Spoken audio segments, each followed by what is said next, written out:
We Welcome back to the hang now on, live. we're not prepared him. It's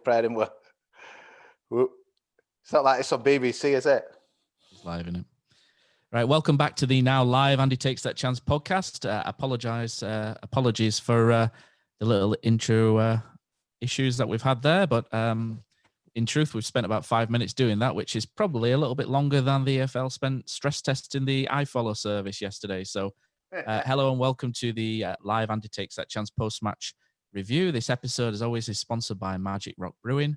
Pubs aren't quite open yet, but you can go to magicrockbrewing.com/shop, where any orders over £40 qualify for free delivery. With me today, we've got Neil, Cozzy, and Huddersfield Town owner and chairman Phil Hodgkinson. Welcome, everyone. Morning. Morning, Matt. Morning. So Huddersfield 0, Wigan 2. Who wants to kick us off with that one? I would hoping it were a bad dream, to be honest. Do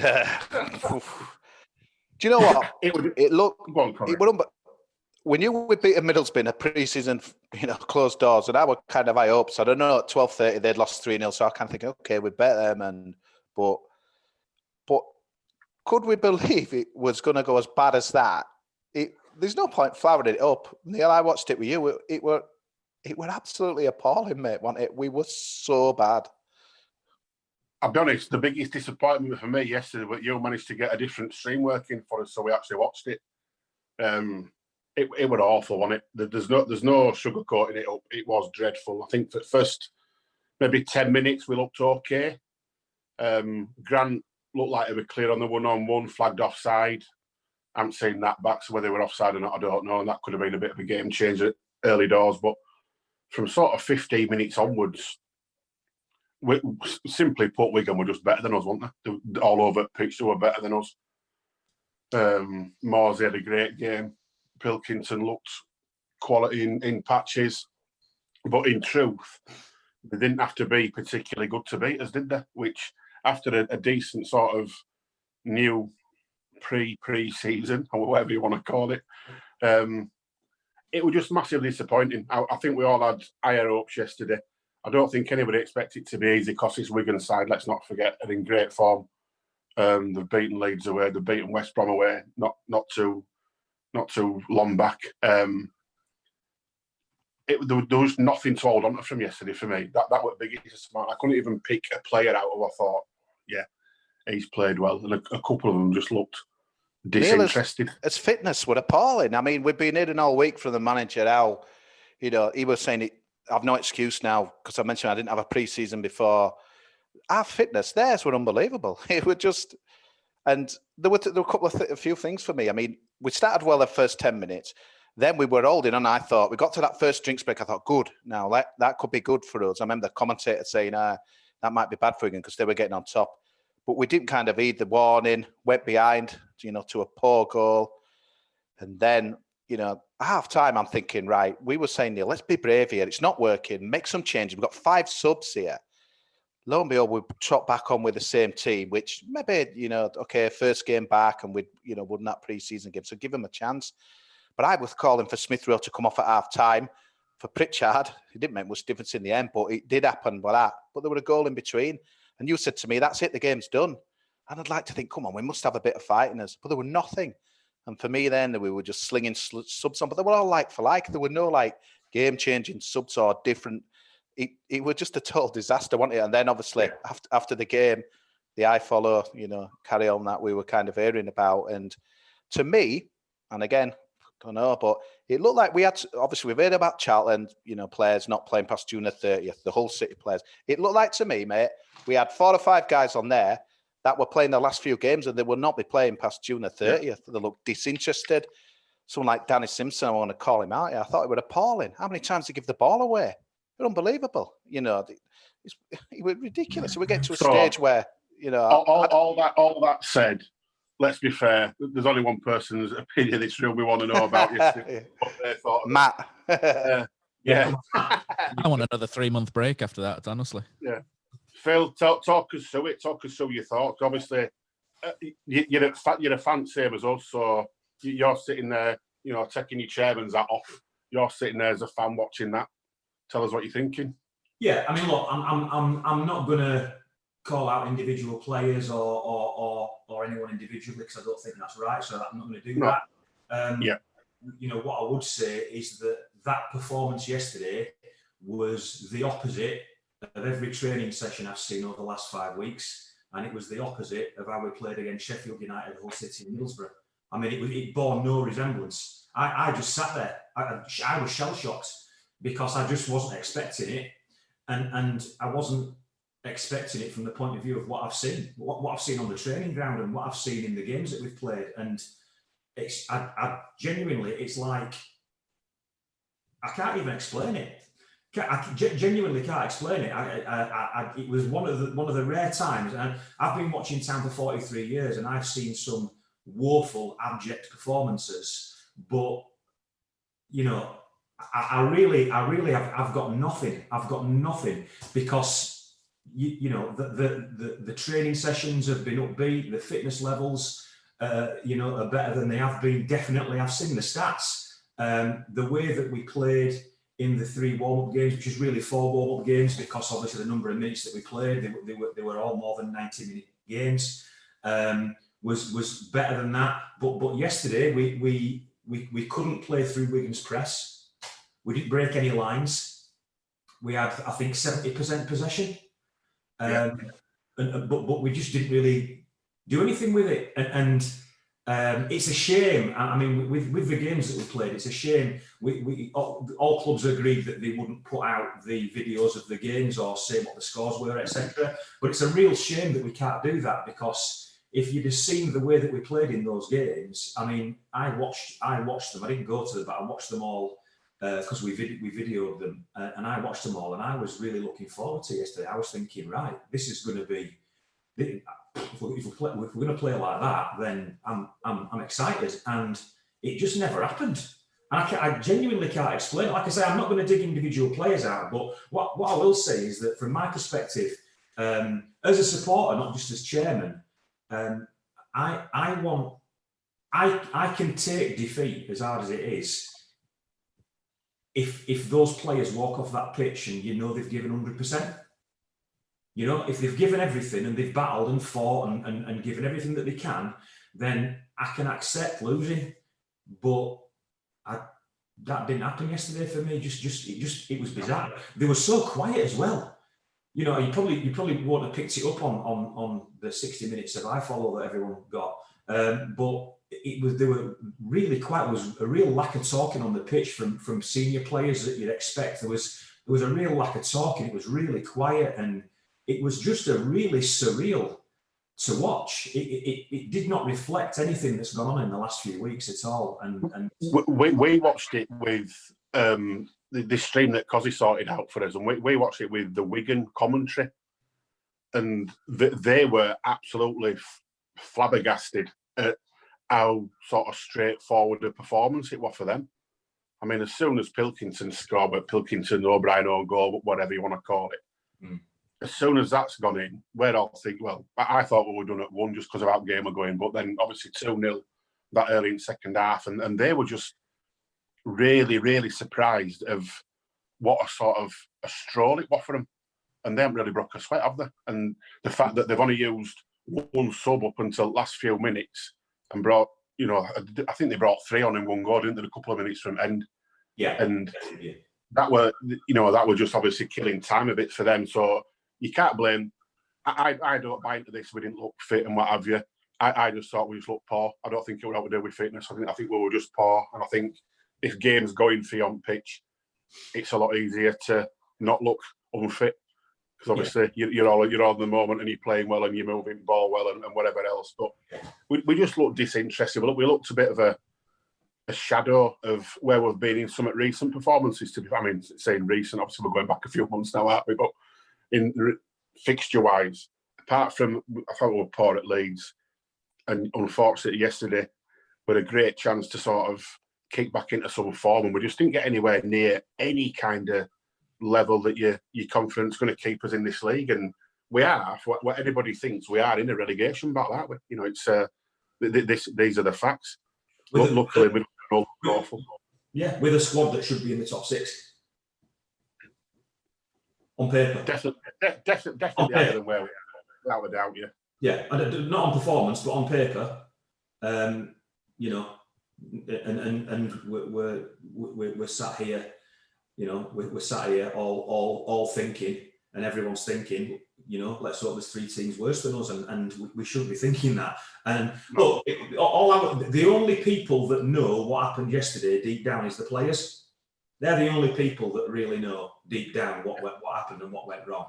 You know, Danny and the coaches have done everything right. They definitely weren't expecting that performance. They haven't seen anything in the pre-season game. Well, I call them pre-season games because it was really that would indicate that was going to happen.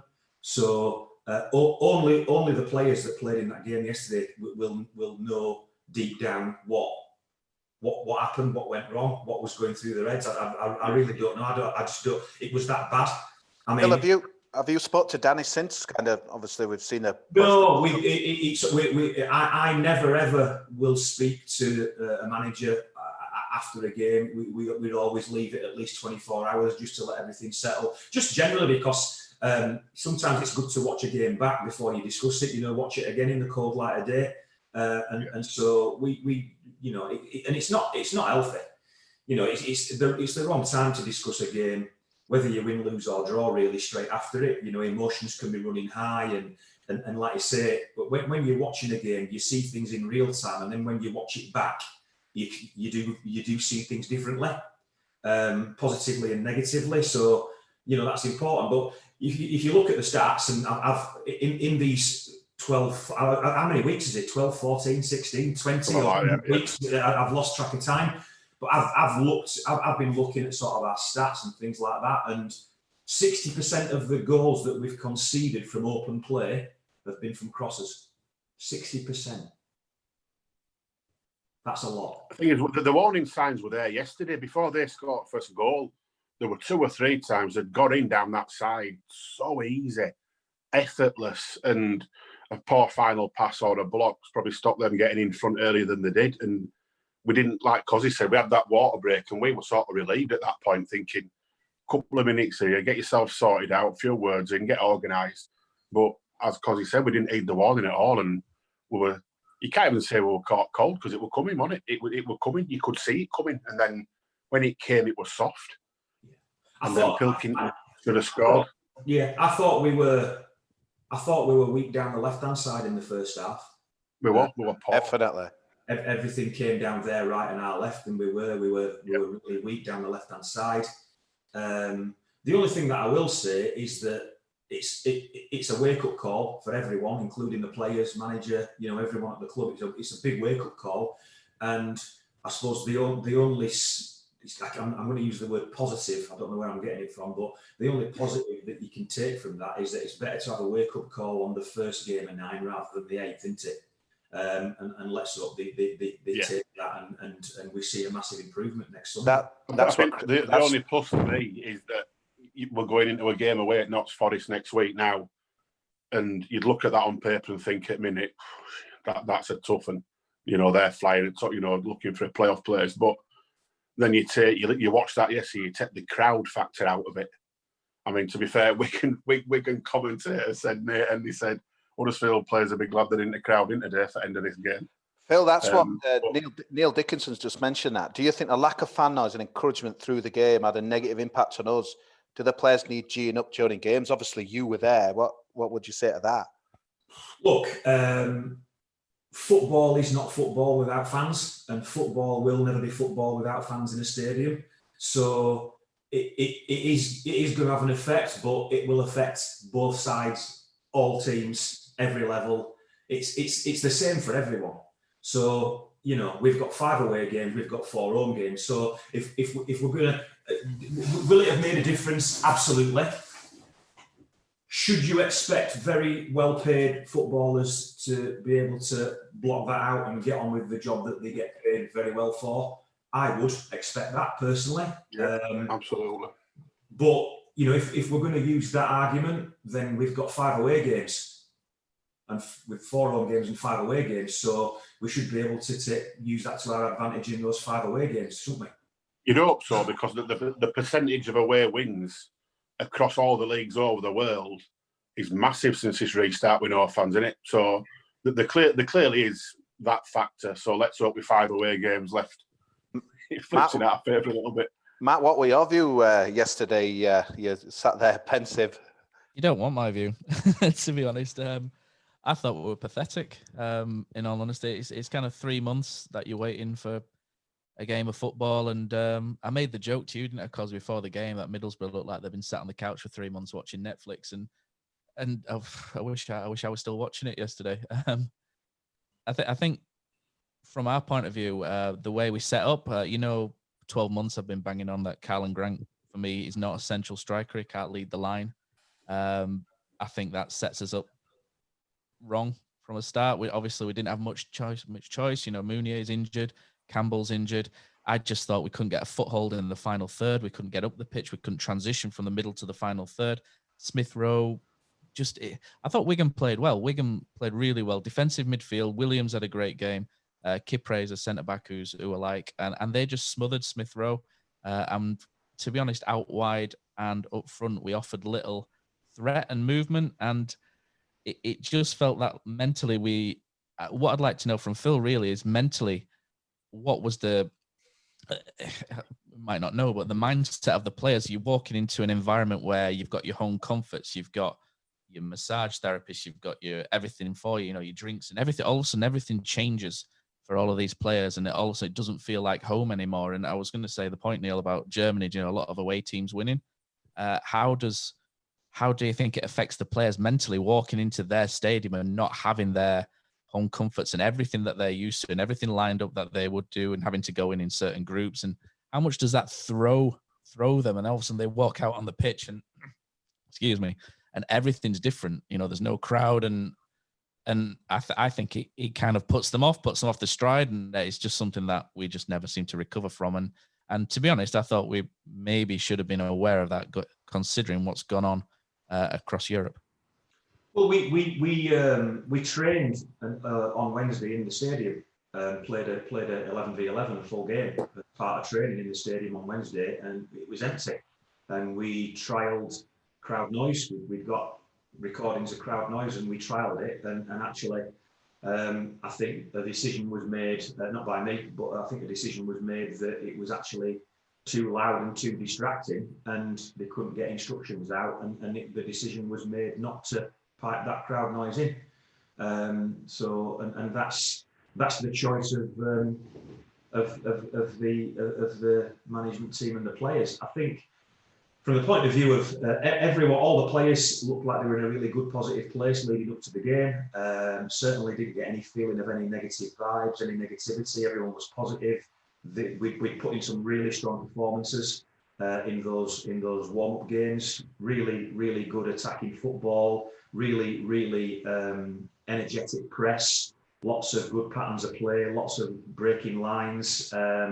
We looked really dangerous. I mean, we could have hit double figures in one of those games, and that's absolutely, probably two of them actually, and that's no exaggeration. So, like I say, I genuinely, I don't think the only people that can possibly know what happened yesterday is the players, because certainly, I think Danny said in his interview he was disappointed, but you could see on Danny's face it was like, where's that come from? It was just like, I don't know where it came from. No one knows where it came from. It's up to the players, but what we need for the next 8 games, and what we need at this football club, what we need for the next 8 games, and what we need at this football club moving forward is players that are prepared to roll the sleeves up, get their head down, and get into a battle and a fight, because that's what you've got to do. I'm going to try not to roll out any cliches, but you've got to put maximum effort in any game, no matter who you're playing. You have to. Doesn't matter who the opposition is, whether you're home or away, whether there's supporters or not. You've got to be willing to roll your sleeves up and battle. And Wigan yesterday, it wasn't pretty, but they got the job done, and they were aggressive. They pressed high. They were energetic, and they caused us trouble. The 2 goals I thought we gave away, thought they were poor. Other than that, they didn't look massively dangerous. They weren't consistently dangerous, but when they did go forward, they did look dangerous. But we just seemed to, I'd agree with Matt, we just didn't really create enough for all that possession and for the players that we had on the pitch. We did have some chances. Their goalkeeper made a fantastic save in the first half from the free kick from Bakuna. I don't know whether that was before Apollo came on, but he made a fantastic save. That was going in. And we had a couple of other chances, but just... Phil, there's a couple of questions coming in. Daniel Rolls, Wakey Terrier. Where are we in terms with short-term extensions for the loans and out-of-contract players? Lossell, Simpson, Emil, Swithrow, Kachunga, Shalabar, Willock? Because I thought it might have been a bit harsh earlier, but it just looked like to me they were finishing, a lot of them are finished 30th of June and played like that to me. All those loans have been extended. So they're all extended until the season completes. So no, none of that. Most of the, I think, as it stands, the players that are out of contract on the 30th of June are all happy to play. No issues. There's not been any issues on that so far. And quite rightly, we can't make any decisions on whether we renew contracts and so on for those that are out of contract until we know which division we're in. That's the reality of it, and you never do. Clubs don't make those decisions until they get to the end of the season, which is usually early May, which gives you plenty of time up to the 30th of June. But unfortunately, circumstances dictate. So I don't know. Like I say, it's only the players that know, and I wouldn't even like to speculate, because you could ask one of the players and say, are you committed? And they'll say, yeah. Only they know. So I think, from that point of view, they've just got to look at themselves. But from my perspective, if there are players, and I'm not suggesting for 1 minute that there are, by the way, but if there are players that feel like that, then I'm sure that the management team and the coaches would be aware of it. And if that is the case, then I'd be expecting us to be playing some of our talented younger players who are going to give everything. They might make some mistakes. They might not be quite ready for 25 games in the Championship. But if we have got that scenario, which I'm not suggesting we have, then that's what I'd want to see. I'd want to see we've got some real talent in our academy. Players that have been on the periphery that I think would grab the chance to step up, and that's what I'd expect to happen. I think there's a good question coming from Chris K, and I'll put this to Neil and Cozzy, if you don't mind, Phil, because I don't know if you want to answer this. Is it about Twitter? It's not about Twitter, but not yet, no. Do you think there are enough bullies in the team, you two? So you're looking at that team and maybe we roll over a bit too easy. I think it's a good point from Chris. I've been watching the 94-95 New Beginning video / DVD. Again, and there's so many characters in that team, like your Bullocks, your Jepsons, and you can see they all get into scuffles and it's like one in, all in, and they all dive in. Whereas Pritchard gets taken out, Stankovic gets taken out yesterday, and everyone just kind of lollops around a bit. Do you think there's not enough sort of, I wouldn't say bullies, but sort of brute strength, your enforcer types, if you like? Do you think we maybe lack that? Maybe Hogg should be doing that a bit more? I think that's been a problem for a few years. We're not just talking about yesterday or this season. I think that's been a problem going back. I'll add to it, Neil, as well. Do you think those players exist anymore in that form as well? Are they very different types now? I think it is. The game has moved on, but that doesn't stop will to win and fighting for teammates. And we didn't see any of that yesterday. And I think, if I'm being honest, I think a lot of that comes a lot easier if the game's going well and they've all got sort of 3 points in sight, etc. But I think when it's going against you like it did yesterday, I think we've got too many who hide a little bit or a lot. And I think that was a major worry for me yesterday with eight tough games left. There was one yesterday, Neil. Jonathan Hogg, we saw it, didn't we? Absolutely creamed someone out, didn't he? We in front of kind of the Kilner bank with a strong tackle, and he just went out of sync from kind of the rest of the game, really. But I mean, the way Schindler, for me, that was... He got bullied, didn't he? Oh, I think that's happened quite a bit this season, to be honest with you. I hate kind of calling players out, especially for someone who's given us so much. But to be fair to Chris yesterday, I mean, he's a big lad, isn't he? He's a good player, that keeper. And he was doing a left back. He was doing a left back job there. Toffolo were in the middle. It was a strange one, that first goal. Yeah, he got dragged out. Kiefer Moore pulled wide, didn't he? And Schindler went with him, and Toffolo just covered round. It's sort of standard fullback play, isn't it? Just to sort of tuck in. Kiefer Moore's a good player. I think he's one of those that's been waiting to catch fire in the Championship, and he had a chance with Ipswich, I think, and it didn't quite work out. And I think we're now seeing they scored a goal against Reading just before the virus broke out, and it was outstanding. A little flick at the front post, and he's someone who's really catching fire. Williams in midfield for Wigan as well is a really good player. I think he's been at Everton, and Kipre, the centre back.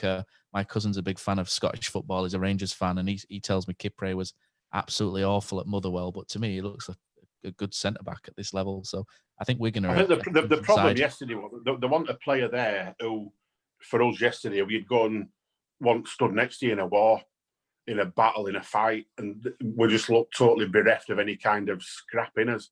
You'd say Hogg, wouldn't you? But Johnny Hogg is the one player we've got, but Johnny Hogg can only be as effective doing his job if he's got the players around him doing their job. Otherwise, Hoggy can look a bit headless. But he needs those players. He needs to go and scrap and win a ball like he did. And then I think he needs more of a. Come and take it off him to carry on playing there. I'm going to say, do you think he needs more of a playmaker next to him? Yeah, he does. Yeah, and to not have any of that yesterday around him, he is going to struggle in it. I think one thing you can never accuse Johnny Hogg of is not caring. He's not a shrinking violet, is he, Jonathan? No, and he clearly cares, but sometimes caring is not enough, is it? Oh, we've got. It's time to talk about it. One for managed shooter. What drove you to vent your spleen on Twitter last night? Do you think it's appropriate for a chairman to do, considering the toxic and the number of trolls and ones that are on this platform? He considered just before that as well, though. Sorry, because I think he considered that there's a couple of chairmen do this already. One of them is gets a bit more stick in Darren McAntony, but the other one, Accrington, it comes off really well, doesn't it? So, just to add to that, Phil, do you think it's something you look to do going forward if it gets a little bit better, maybe? David Philfor Sykes texted me last night and just said, do you mind me asking why you've unblocked your account? Just out of interest. And by the way, I know David's watching, and I just think a massive shout out to David Philfor Sykes and our media team at Huddersfield, because they did an amazing job to find 2 minutes of highlights out of yesterday's game and put them on YouTube. And I think that is very apt on Father's Day on Sunday to say well done to those boys, and that's the second time in history that water has been turned into wine. So kudos to them for finding 2 minutes of highlights. I thought it was an impressive job by them. But look, after that performance yesterday, so I decided quite a few weeks ago that I was going to come off Twitter. Nothing to do with football, nothing to do with Huddersfield Town, nothing to do with that. I just think, certainly over the last few months, that Twitter has become everything that's wrong with our society. Just generally, the politics side of it, I just think Twitter's just eating itself alive. So I've made a decision that I was going to come off Twitter before the end of the summer, because generally, nothing to do with football at all. But I took my account off private because I felt that someone needed to front that up yesterday. I felt that someone needed to front it up, and that, why not me? From the point of view of, a few people have said, it wasn't very professional and should a chairman do that? For me, we need to set examples, and I'm born and bred in Yorkshire, and my mother brought me up to treat people in the same way that they treated me. And that's how I, everyone's an equal, but I will always treat people in the same way that they treat me, and I will speak to people in the same way that they speak to me. And I think that it doesn't matter whether I'm a football club owner or chairman or a business owner, I've got every right to do that. And so some people didn't take too kindly to my responses, but my responses were in the exact same tone as what they were saying to me. There is no place in this day and age for personal abuse to anybody about the colour of the skin, your skin, the way you look, anything like that. There's absolutely no place in society for personal abuse. And I think I definitely hold the record for the most personal abuse given to a football chairman at Huddersfield Town in the history of the club, without question. And I believe that it's up to me to set an example to my son and to other people that if if you're gonna get personal abuse, you've got every right to respond to it in the exact same way. So I wasn't having a meltdown. I hadn't had a drink. I hadn't lost the plot. I've got absolutely every right as a human being to treat people in the same way that they treat me. And if they're going to post lies and personal abuse on Twitter, they're going to get it back. And they did, and then they got blocked. And I put a warning out before it even began. It said, first thing that I tweeted was breaking news. We all become unhappy about football from time to time, but personal abuse will be blocked. So some people will see that as a football chairman shouldn't do that. I'm really sorry. I disagree. In this day and age, I think that every single human being has got a right to reply, to respond, and to stand up for themselves. And that's exactly what I did. Only in a few instances, by the way, the vast majority of people asked questions. I answered them honestly, and we had some good debate. There was some poor banter, and there was some good banter. And that's what it was about. So there was no meltdown, there was no rant. I wasn't in a particularly, going off on one. I thought that someone needed to front up after that. I saw no reason why on this occasion that shouldn't be me. I've made the decision to come off Twitter a few weeks ago. I will be coming off Twitter in the future. Nothing to do with last night, nothing to do with football.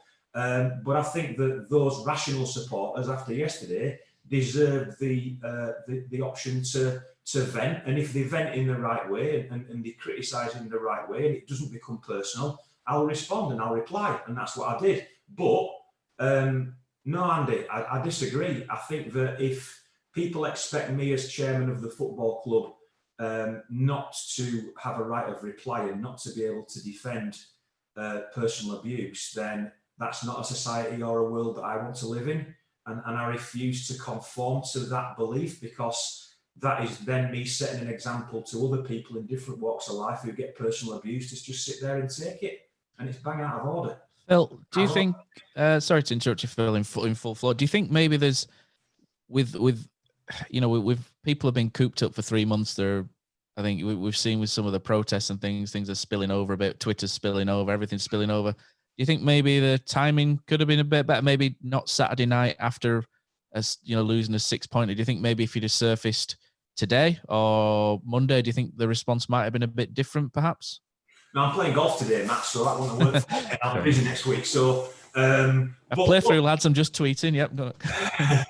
But look, from my perspective, I'm damned if I do and I'm damned if I don't. Okay, so if I'm not on social media, if I don't say anything to anybody, if I stay silent, I'm criticised. If I come out and front it up and be brave about it and deal with it in my way, because it is my way, yeah, and that's my right, I get criticised for it. So it's my choice, and I chose to do it because I felt that someone should front up after that, and why not me? Will I be doing it after every game? No, absolutely not. But look, when I bought the football club, I knew that it was going to be a really, really difficult job. Almost impossible to follow someone who's had the success that Dean's had. And so I knew what I was getting into, and I knew it was going to be hard.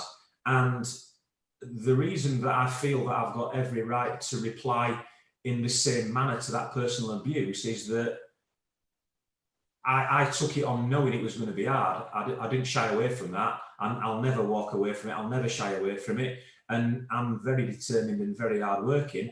And what people just need to understand, and it's difficult, but what people need to understand is that when you get relegated in the manner that we did, that has a sweeping effect on everybody associated with the club, the fans, the people that work there, the players. It has a massive, massive effect, and you don't recover from that overnight. And throwing a load of money at it doesn't fix it. It just puts a sticking plaster over the problem. And, what we need as a football club, in my opinion, is a full reset, a full 100%, wind it all back, start again, an identity, a style of play that we can recruit to, that people want to watch. And that takes time. And people are frustrated. I'm frustrated, but people just need to be patient. and we will get it right. But it's not going to happen tomorrow. Unless people have missed something, the world is a very different place now, and football is a very, very different place. There are over 1,300 free agents this summer, footballers. 1,300. There are clubs releasing players that aren't out of contract.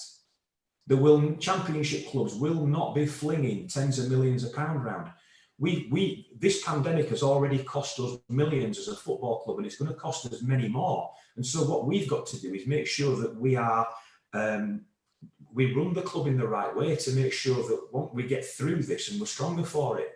So, people are going to have to be even more patient, because we've been dealt a set of circumstances that nobody expected, and we've got to deal with what's in front of us, and it's going to be tough. And we've got to be really careful and sensible. And we've got to make sure that the changes that we make are ones that are permanent, not temporary. I think part of the problem yesterday was that obviously the game was pretty abysmal. So there was nothing to cling on to there. People were all geared up with the iFollow stuff. That failed. Yeah. So that added to obviously the dreadful performance that most of us witnessed for however long we saw it for. So there was never going to be a good time to sort of front that up. Personally speaking, I'd have probably left it last night. I don't think you can't reason sometimes. No. As much as you want to, and I think sometimes in hindsight, I think maybe I'd have probably left it last night. Being totally honest, because there were a lot of anger about on back at performance and back at iFollow stuff. Yeah, we look, Neil. We all make mistakes. We all say things that we regret either straight away or later. And the important thing is to learn from those. I'm not saying whether it was or it wasn't a mistake, or whether I should or I shouldn't. It's happened. It's gone. It's in the past. And it is what it is. But some of the personal abuse that I've had for the last 12 months is not acceptable. Disgusting. Agree with you. And I haven't responded to anybody directly that's done it, and I did last night, and that's my right. And whether people see that as right or wrong is completely up to them, and I respect their opinions. I have to, but I did what I felt was right. Would I do it again? Probably not, because I did it took up my entire evening, and I've got better things to do. But I did it, and some people won't like it, and some people will like it, and some people, will have no opinion whatsoever. To be honest, daft thing is with all that yesterday, then with iFollow stuff, if we go beat Forest next week, nobody gives a toss about this week. Then anyway, to be fair. Phil, could you just give us a bit of insight into how different it was yesterday? For example, did we use 3 changing rooms? Did we come on 2 buses? We couldn't go to the hotel before the game, etc. What was different that we wouldn't have seen yesterday? Obviously, we know there were no fans in. How different was it? I know, I think Oggy and Matt had to wait. Was it 1:30 until they could get in the ground? Obviously, that's from a radio point of view. What was it? Just totally different? Yeah. So you're only allowed a certain number of people in certain areas, even down at pitch side. That's the red zone. So you're only allowed in that area if you've been tested within the last 48 hours. Anybody coming in, even myself, you have to fill in a questionnaire beforehand and hand it in when you get there. You have your temperature checked. You have to wear a mask, and boardroom's not open. It's completely different. It's completely different. The Wigan players all drove themselves over in cars. Our players did, that is what they've been told to do. So it was there were lots of things, night and day. I mean, it was completely different, and it was strange, but that's what we have to do. That's what everyone's decided and voted on it, and we're going to finish the season. And so finish the season we have to do. Phil, when players are substituted, have they given a directive to walk straight down to back to the changing room? Yeah. Because if they're in the red zone, it's overloaded. There's too many. There's only so many people allowed in that area, so they have to walk straight down the tunnel and go to the designated area, because otherwise there's too many people then, because the subs are out of the red zone. When the subs come down, then there's too many people, so they have to walk straight out of the red zone down the tunnel. That's mandatory. Yeah. I just wanted to clear that up, because a lot of people having a bit of a pop at Smith Rowe for when he got subbed for steaming straight down the tunnel, but obviously they have to shoot. They have to go straight down the tunnel as quickly as possible, because otherwise you're breaching the regulations for people in that red zone area. Yeah. Phil, you mentioned about 3 windows famously, where when you took over. In view of kind of where we're at with COVID and just where the club is at the moment, would you say he's probably going to take a bit longer than that to sort it out? Obviously, we've had 2 of the windows, but 12. Weird. 12. If I say 12, then obviously that gives me a bit of leeway. I think COVID hasn't helped. So I do think it. Yeah, I can't. I'd like to think that we could, we could have got it done in 3 windows. I'd like to think that we still can, but that's in an ideal world, and we certainly ain't living in one of those right now. So I don't know is the honest answer. I was confident that it was 3 windows before COVID happened. We now don't know when the window's going to open, how long it's going to last for. There's the money in football this next 12 months is not there. So, you look at no supporters in grounds, it affects us, but you look at the top 6 in the Premier League, that's going to cost them about 100 million quid each plus. So they ain't going to be bouncing money around all over the place. You look at the Championship, Premier League clubs this season have spent over 250 million on transfers from the Championship to the Premier League. 250 million. And I can't see that happening this next season. I'll be surprised if it does. We've lost some of our parachute payments. We're having to give some of that back. We're not receiving all of it, and that's permanent, not temporary. We're losing out on that. Some of the parachute payments, it's significant. Premier League clubs are losing out on some of their TV money, it's significant, and then you've got no revenue streams on match days. So let's not pretend that if this doesn't sort itself out sooner rather than later, you're going to see a lot of clubs going to the wall. Trust me. Do you see fans in the stadium soon, Phil, or not? So France announced yesterday that they will, from July the 11th, they're going to allow 5,000 supporters into stadiums. And I'd like to think that we would follow that, subject to how this plays out. So I'm hoping that I think the new season will start mid-September. That's my feeling. I've got, that's just my gut feeling. I think it'll be September, probably early to mid-September. And I'd like to think that if people continue to, adhere to the guidelines, that we'll be in a position whereby we can at least start the season with at least, 25% capacity. I think the plan in France is to increase that in October to 50%, subject to infection rates and so on, and gradually through. So again, it's a question that I can't answer, but I think if France have done that, which they announced yesterday, then I can't see any reason why we wouldn't be able to follow suit 2 months down the line, subject to all things being equal and where we are with this pandemic. So hopefully, fingers crossed. How much would you lost yesterday from not having anyone in the ground, just off your top of your head? I don't think it's just how much we sort of lost yesterday, because obviously with us not owning the stadium, it's the stadium company that really made the losses, if I'm completely honest.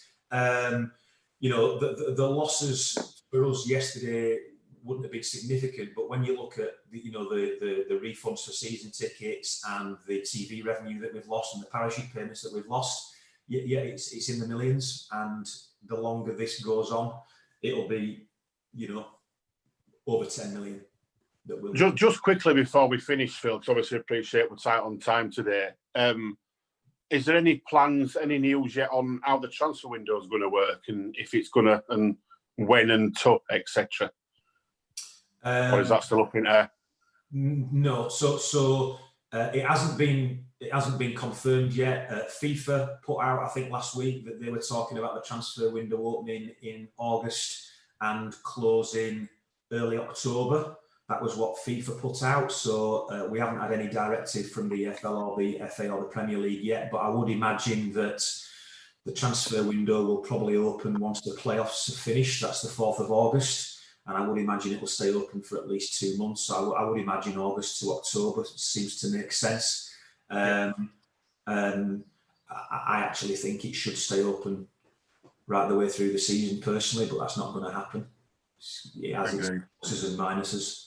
So, but yeah, they've made some changes. So the next season players can play for 3 clubs, not 2. So you can put players out on loan and bring them back and put them out on loan again, which gives the younger players opportunity to get experience and then come and have some games. And if we don't feel they're quite ready, we can put them out again. So that's a positive change.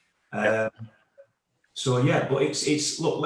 Let's not forget that these are unprecedented times for the world, but they are for football as well. This isn't a normal scenario. There's a lot of things to contend with, and it is tough. But we're rolling our sleeves up and we're getting on with it. And yes, as a club, we're doing a lot of work we've been doing a lot of work for a number of weeks on the transfer window. Lots and lots of work.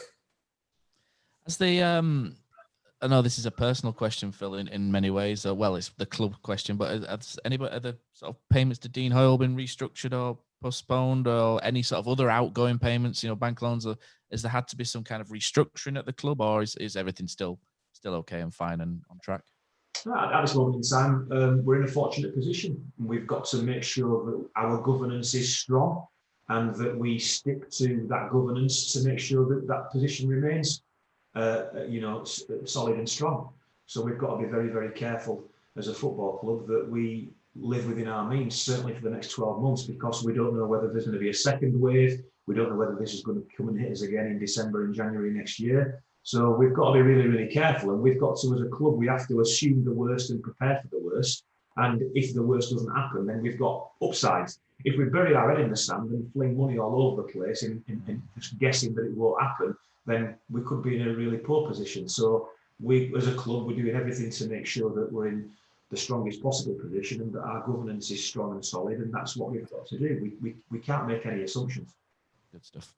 Still happy with the direction of the club and the playing staff are going in under the Cowley brothers? I imagine that'll be a yes. Yeah, I mean, that's. I asked that on the basis of 1 or 2 negative tweets last night, which probably don't carry that much water, to be honest. No, you're asking me a question that I'm never going to answer. I'm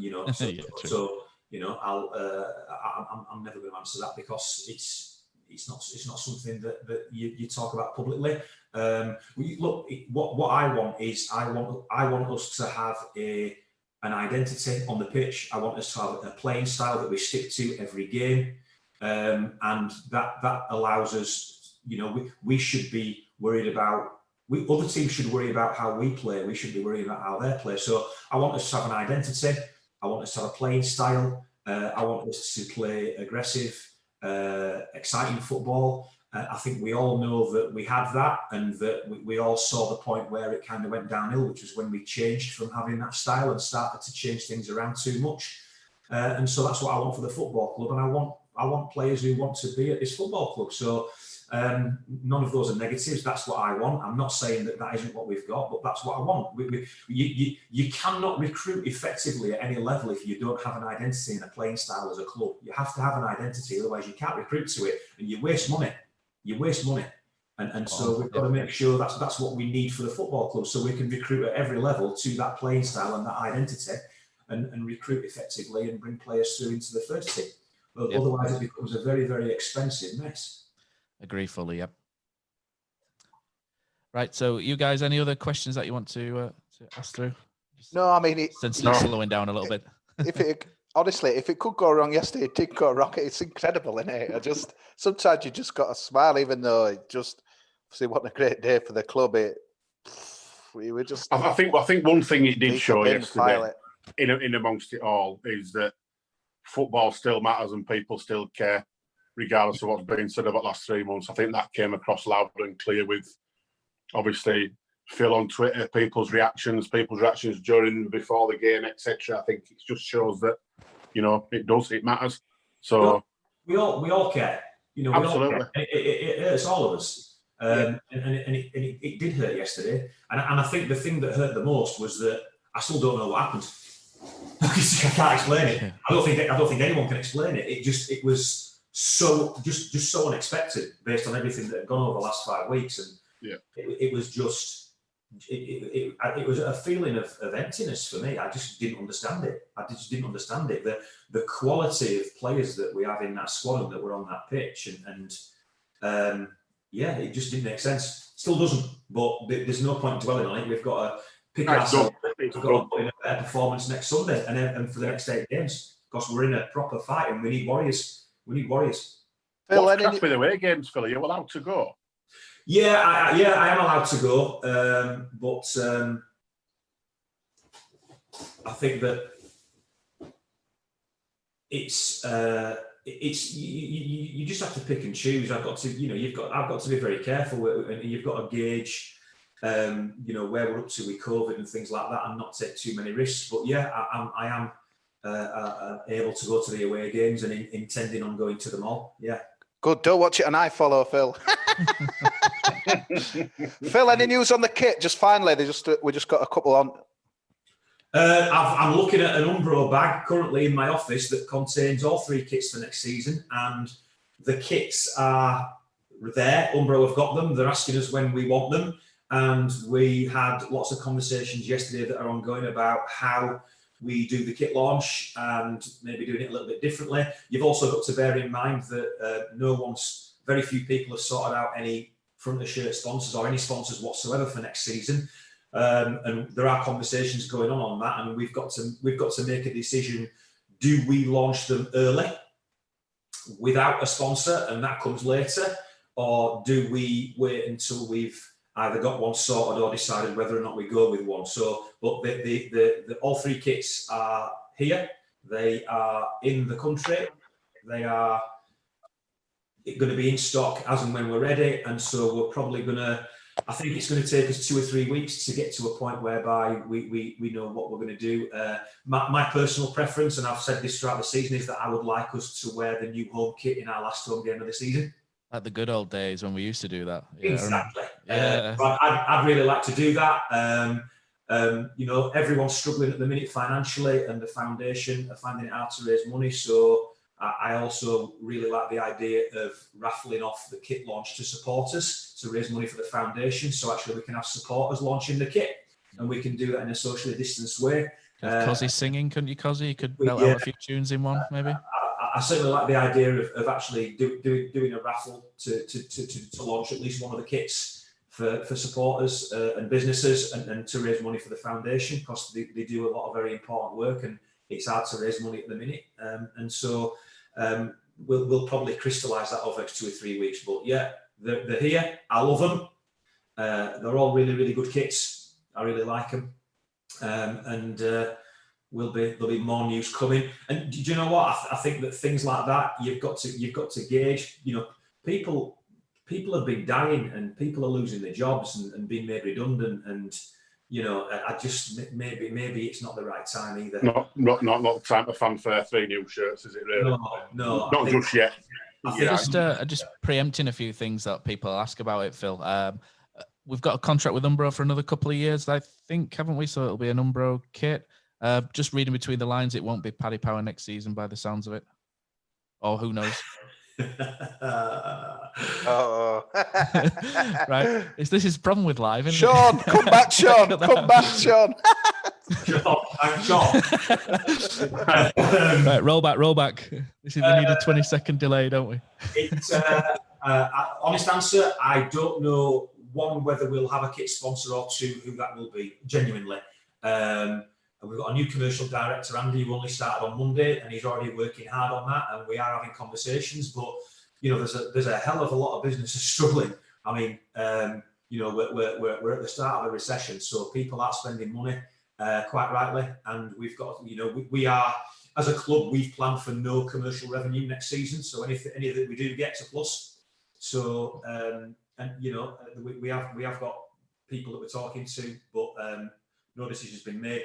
As far as the kit's concerned, we have made a decision on the kit and who's going to be doing it moving forward, and I won't steal any thunder from our media team or commercial team. That will be announced in the coming weeks. But again, things like that probably just aren't appropriate for the right hearing now, if I'm honest. Just one thing Fair before enough. we finish. I think we're nearly on 11 o'clock, aren't we? Obviously, a big character in the football club is departing on the 24th. And we had him on podcast the other day, Mr. Sean Jarvis, who's been, personally speaking, he's been phenomenal for the football club from the day he walked in the door. I think he'd be a big gloss for the football club. Just your thoughts on that, Phil, if you can. Sean has been unbelievable at what he does for 14 years. He's been fantastic. He's done some amazing, tremendous things for the football club. He's been very much the face of the football club in recent years. He's a fantastic bloke. You couldn't wish to meet a nicer bloke or a harder working man who cares as much for the football club as Sean does. And, you know, he will be a loss to the football club. He has my best wishes and my respects, and we still speak on an almost daily basis, and will continue to do so. And yeah, those are big shoes to fill.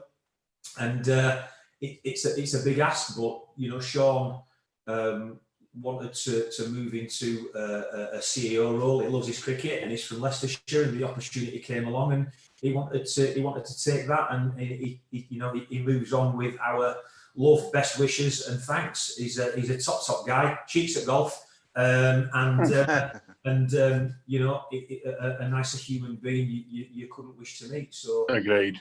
I think one thing on that is that obviously Sean, in amongst Dean's illness and what have you, was probably the person in the club that fronted up about everything to anyone that came forward, which was obviously gained him massive respect. And I think the new guy coming in has clearly got big shoes to fill, and it'd be interesting to see whether or not he takes on the mantle of supporters sort of go-to guy on social media, etc. Fake tan. No pressure on him. No pressure, but yeah. I think we'll maybe get Boothie on social media, something like that. I don't know. Do it. Let's have Boothie on. It's too advanced for Boothie. Phil, I just want to say thanks for coming on, mate, because after what happened yesterday with the game, and obviously how well I went, and then obviously you had some nice jousting last night on Twitter, it'd have been so easy to sack it off. And I just think total respect for you. Whether people agree or disagree is another matter, mate. But to come on this platform this morning, we're, you know, really grateful. Thank you. 100%. Yeah, there's a lot of support in the comments as well on YouTube. There's a lot of support for you as well, Phil. So as always, I think the vast majority of fans are fully behind you.